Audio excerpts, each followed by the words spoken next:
the Army did. So the military, it had Russell Targ and remote viewing, and that's what Project Pegasus was a lot about, is skipping over timelines and traveling down the rabbit hole and things like that. So I don't know how much y'all know about any of these social paranormal stories out there we discuss in paranormal groups, but these projects, and we're going to start naming our own projects, but let's talk a minute about, Kimberly, do you know anything about skipping the timelines, or how the history goes, or anything to do between, it's everything we've discussed, and bringing it together where people are saying that you can, in quantum physics, like Tom Campbell theory of everything, Michio Kaku, and they're talking about all this deja vu and stargates.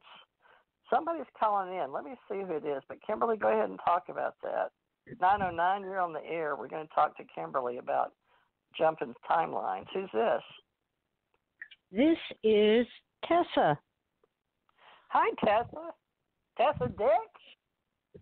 Yeah, you recently reminded me about your show, and I was listening and heard you talk about Minority Report. Oh, good, Tessa. Thank you. Everybody, this is the famous, one of the most famous dickheads I've ever known, and I'll tell you why. This is, my name is Teresa, and hers is Tessa, but Tessa Dick, you've probably seen her played or portrayed in movies. Philip K. Dick is one of the most famous people in my line of work. He's so famous that he's like, I'm not worthy, I'm not worthy. And they made movies like Total Recall, Minority Report, Blade Runner. Tessa Dick is the chick that can tell the story. So, Tessa, I'm so happy. Kimberly, this couldn't be a more famous deja vu night, and a mad too. So, introduce yourself. You know how to do this, lady. You're in radio.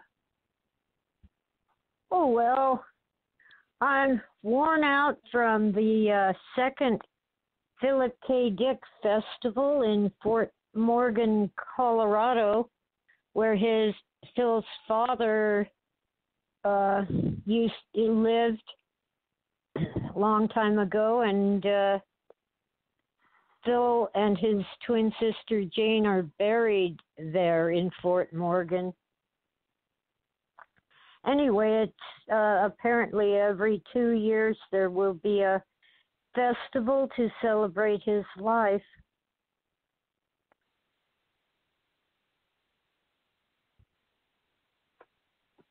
Well, keep going. Tell us who you are and how you got involved. Well, I'm wife number 5. Neither of us ever remarried. But when he moved out and rented an apartment for his girlfriend, I figured I should divorce him. Well, Phil had some extraordinary experiences during our marriage, but they were neither the first nor the last, just the most spectacular of paranormal experiences that he had throughout his life.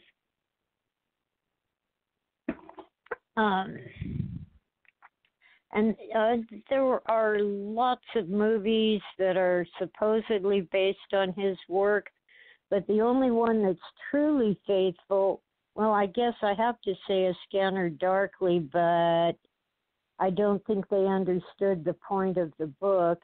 But the best is Radio Free Albemuth. It's from one of his Valis novels, which didn't get included in the Valis trilogy because nobody asked me what should be in it. Anyway, it's Radio Free Albemuth. There's an independent film made from that novel that is really good. And I think they get it. Go ahead.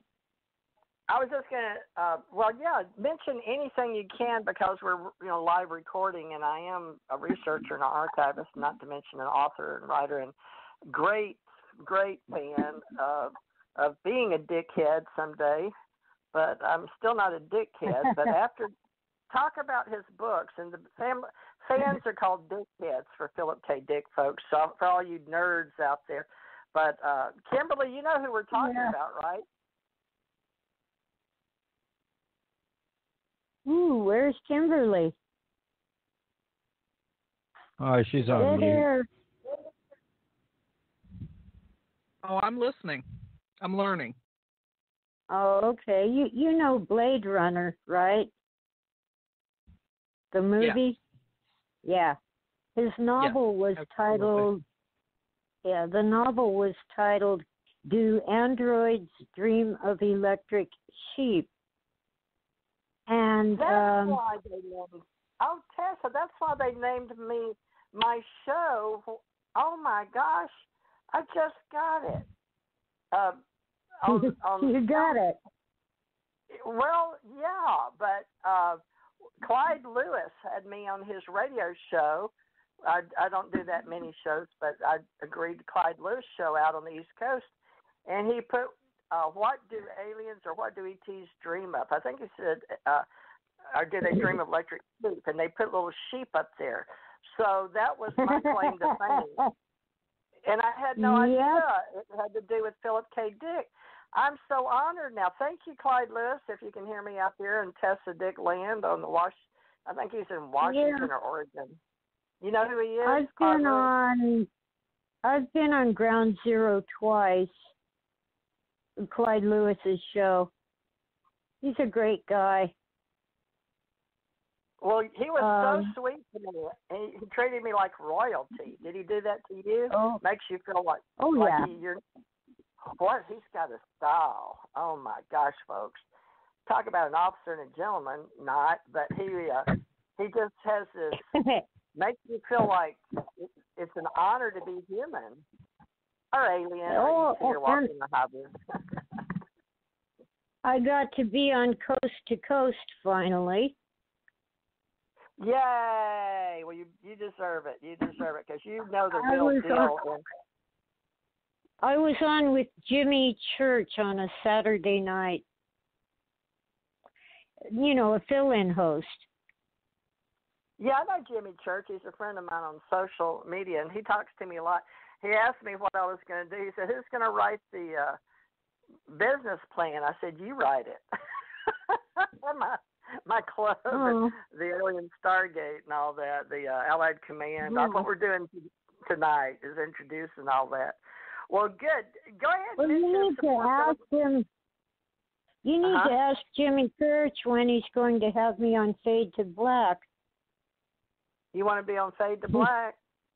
Well, he said he wanted me on, and then he seems to have, it seems to have slipped his mind, and I don't know who his producer is. Matt, who's the producer of Fade to Black? You, or do you know somebody? Oh, I got no clue. Well, we'll find out. Weird. All right, we'll work on that, Tessa. You and I got to team up. I'm sure I could find out. Okay, well, you do that. He's more likely to have me on if more people ask him than just me, myself. Anyway, I will be on Caravan to Midnight with John B. Wells, but it's only for subscribers, so I recommend waiting till it's on YouTube next year. They wait a whole year to put them on YouTube, or they put the... I don't know. I don't know how long they wait, but you can't listen live unless you subscribe. Oh, wow. Okay. Well, you helped start this back in 2012. You've been around with us since... You were doing radio, though, back then, weren't you? But you had to drive into town or something. And do you remember 2012? Or how long you been doing radio? I didn't have to drive, but I was having internet problems, so I was riding my bicycle down to the library.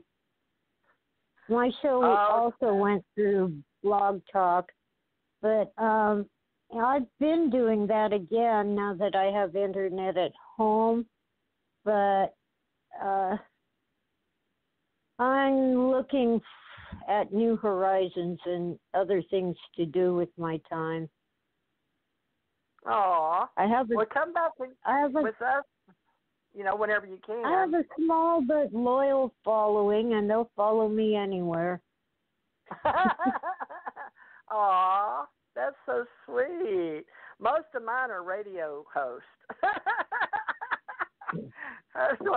They all like me on Facebook. But that's what Kimberly's going to come in. She's new with us, but actually she sounds like an old soul. And she has past lives like I do, and probably like you do, Tessa. So Kimberly is a real pretty redhead, but she also does a brunette. I was a brunette, and I do red now. But Kimberly, you need to know Tessa Dick. Don't know if you're familiar, but if you don't know who Philip K. Dick is, it's okay. But in my world of researchers and science fiction writers, he's like a god. Okay, he's like Zeus or I don't know, just Stargate superstar. He was just a guy you could sit down and have a glass of wine and talk with him. He'd make me either cook dinner for you or go get some Noggles burgers. That's the kind of stuff it sounds like a nice guy. Oh, I miss Noggles. Nice to meet you. Yeah. I'm known as a mad painter, but my name's Thomas Becker. I got a question I'd like to ask you about Philip, if you don't mind. Sure. Do you know how he got his inspiration? Oh, Lord. From real life. Things like that happen to him.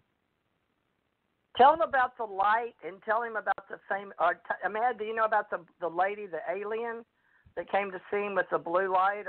But I'd like to hear Tessa's version because living with him, hearing it. I didn't really know much about him himself. Now I've read quite a few of his books. Pink light. I thought it was blue. You're right. Why did I come up with blue? Firebright was blue, but it was a little light that flitted around like a moth. The pink beam hit him in the eyes, is the way he told it. Actually, we had a silvery sticker taped up in our window, and the reflection of the sunlight hit him and temporarily blinded him. So when he looked away, he was seeing the rectangular shape of the sticker in pink phosphine activity. But that was the beginning of a whole bunch of very strange mystical experiences. Can you tell Ahmed how you see it? Because I thought one of the movies they portrayed you, didn't they? One of the younger girls, or do you say it was one of his other wives in the movie? I'm not sure which movie you mean. Might be one I haven't seen, a documentary. It was a documentary on YouTube or Netflix. Somebody did it. And, I was actually in it, several documentaries. Oh, well, maybe it was you playing you. I don't remember a whole lot. About 10 years ago, I bonked my head real good, and I haven't been the same since. I can tell you all about when I was 2 years old, but I can't remember when I'm supposed to see the doctor or go to a lioness meeting or whatever. That's short term. Yeah, I understand. There's a name for that. I have it all written down, but I forget where I put it.